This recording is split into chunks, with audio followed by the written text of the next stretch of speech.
saya akan mempresentasikan mengenai tugas presentasi untuk materi Infrastructure and Network pada mata kuliah Jaringan Komputer.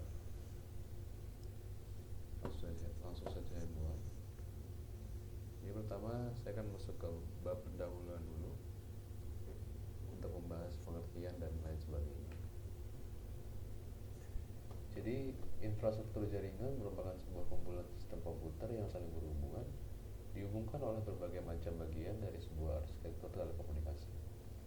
Secara khusus, infrastruktur ini mengacu pada organisasi dan berbagai bagian konfigurasi dari jaringan komputer individu sampai pada router, kabel, wireless access point, switch, backbone, network protocol, dan network access methodologies.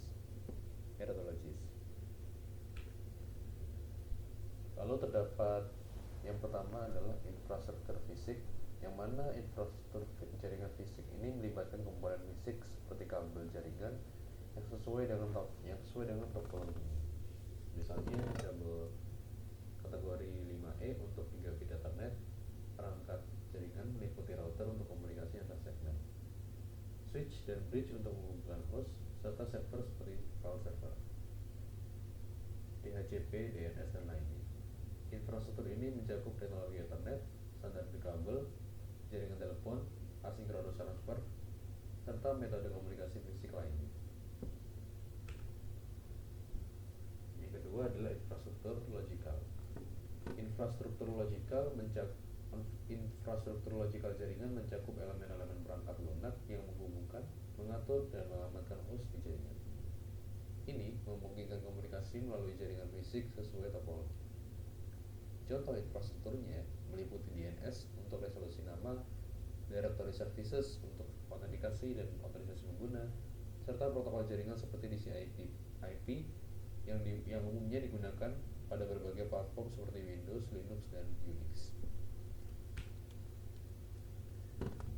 Lalu bab kedua yakni jaringan komputer versus jaringan terdistribusi.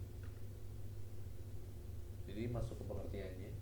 Jaringan komputer ialah kumpulan perangkat seperti komputer, server, printer, dan lain-lain yang saling terhubung untuk berbagi data, sumber daya atau layanan melalui media komunikasi, yakni kabel, nirkabel, dan lain-lain.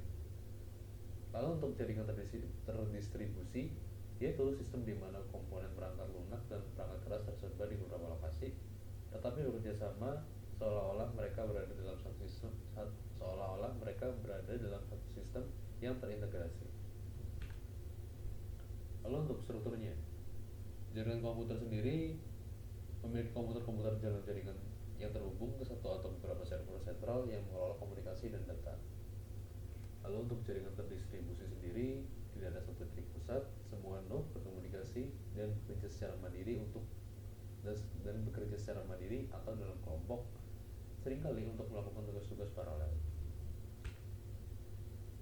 Contohnya ialah untuk jaringan komputer sendiri terdapat LAN atau Local Area Network, WAN, Wide Area Network, atau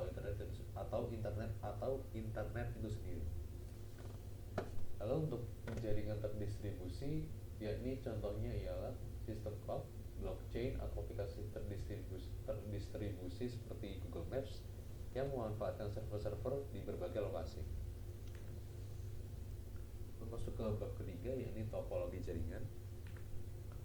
Jadi di sini terdapat 6 tipe topologi jaringan, yakni yang pertama ialah bus topology, ring topology, star topology, extended star topology, hierarchical topology, mesh topology. Saya akan membahas untuk topologi yang pertama dulu, yakni bus topology, dari kelebihan hingga kekurangannya. Kelebihan dulu yakni biaya isolasi yang bisa dibilang sangat murah karena hanya menggunakan sedikit kabel. Yang kedua, penambahan klien atau workstation dapat dilakukan dengan mudah. Yang ketiga ialah topologi yang sangat sederhana dan mudah diaplikasikan. Lalu untuk kekurangannya ialah jika salah satu kabel pada topologi jaringan bus putus atau bermasalah, hal tersebut dapat mengganggu komputer workstation atau klien yang lain.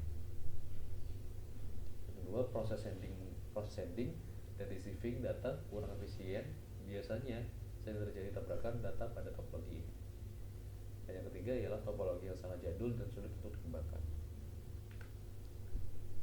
Lalu untuk star topology, kelebihannya adalah apabila salah satu komputer mengalami masalah, jaringan pada topologi ini tetap berjalan dan tidak mempengaruhi komputer yang lain. Yang kedua, bersifat fleksibel. Ya, lalu tingkat keamanan bisa dibilang cukup baik daripada topologi bus. Dan yang terakhir ialah kemudahan deteksi masalah cukup mudah jika terjadi kerusakan pada jaringan. Namun untuk kekurangannya ialah yang pertama, jika switch atau hub yang notabene sebagai titik pusat mengalami masalah, maka seluruh komputer yang terhubung pada topologi ini juga mengalami masalah. Yang kedua ialah cukup membutuhkan banyak kabel, jadi biaya yang dikeluarkan bisa terbilang cukup mahal. Dan yang ketiga ialah jaringan sangat tergantung pada terminal pusat. Lalu untuk ring topology, kelebihannya dulu ialah yang pertama, memiliki performa yang lebih baik daripada topologi bus. Yang kedua, mudah diimplementasikan. Yang ketiga, konfigurasi ulang dan instalasi perangkat baru bisa dibilang cukup mudah. Yang terakhir ialah biaya instalasi yang cukup murah. Lalu seperti biasa untuk kekurangannya, yang pertama ialah kinerja komunikasi dalam topologi ini dinilai dari jumlah atau banyaknya titik atau node. Yang kedua adalah troubleshooting bisa dibilang cukup rumit. Yang ketiga, jika salah satu koneksi putus, maka koneksi yang lain juga ikut putus. Dan yang terakhir ialah pada topologi ini biasanya terjadi collision atau tabrakan data. Yang terakhir adalah mesh topology, di mana kelebihan dari mesh topology yang pertama adalah jalur pengiriman data yang digunakan sangat banyak, jadi tidak perlu khawatir akan adanya tabrakan data atau collision. Yang kedua ialah besar bandwidth yang cukup lebar. Yang ketiga, keamanan pada topologi ini bisa dibilang sangat baik. Untuk kekurangannya adalah yang pertama, proses instalasi jaringan pada topologi ini sangatlah rumit. Yang kedua, membutuhkan banyak kabel.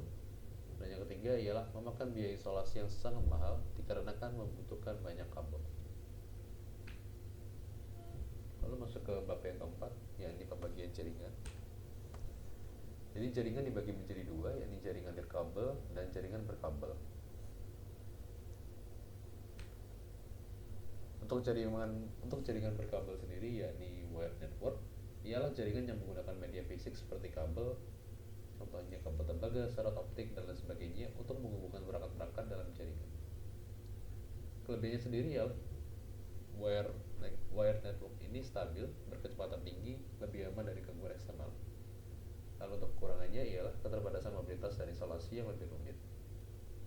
Contoh dari wire network ini ialah kabel Ethernet yang menggunakan kabel kategori 5 dan kategori 6, kategori 5 atau kategori 6, mohon maaf. Lalu jaringan serot optik. Lalu untuk wireless network, yakni jaringan yang menggunakan gelombang radio atau teknologi inframerah untuk menghubungkan perangkat tanpa kabel fisik. Kelebihannya adalah mobilitas tinggi, instalasi mudah, dan lebih fleksibel. Untuk kekurangannya adalah rentan terhadap gangguan sinyal, kecepatan dan keamanan yang lebih rendah dibandingkan jaringan berkabel. Contohnya ialah Wi-Fi, Bluetooth, jaringan seluler 4G maupun 5G. Sekian presentasi dari saya, kurang lebihnya mohon maaf apabila ada salah kata.